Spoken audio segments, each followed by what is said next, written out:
کی جائے سٹی میں مہنگائی کی تو سٹی میں اشیاء خوردونوش کی قیمتوں میں دن بدن اضافہ ہوتا جا رہا ہے۔ آپ بات کی جائے آٹے کی تو آٹے کی قیمتوں میں بھی اضافہ ہوتا جا رہا ہے، اضافہ کر دیا گیا ہے۔ اس حوالے سے شہریوں سے جانتے ہیں وہ کیا کہتے ہیں۔ مہنگائی تو اتنی بڑھ رہی ہے کہ لوگ پریشان ہیں۔ ایک ٹائم کا کھانا نہیں ملتا پڑا، ایک ٹائم نہیں ملتا پڑا ہے۔ یہ کہ نہیں پورے پاکستان میں یہ حال ہے۔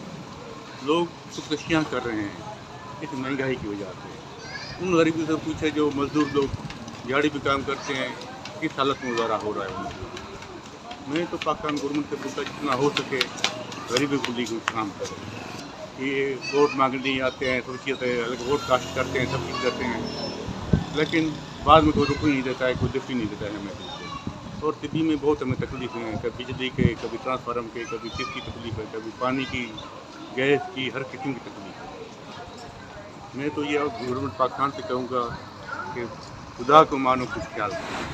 یہاں پر شہریوں کی باتیں جانی، شہریوں کا یہ کہنا ہے کہ آٹا بھی مہنگا ہے، چینی بھی مہنگی ہے اور بھاری بجلی کے بل بھی ہمیں دیے جا رہے ہیں۔ یہاں پر شہریوں نے حکومت سے مطالبہ کیا ہے کہ عوام کو ریلیف فراہم کیا جائے تاکہ عوام جو ہے 2 وقت کا کھانا کھا سکے۔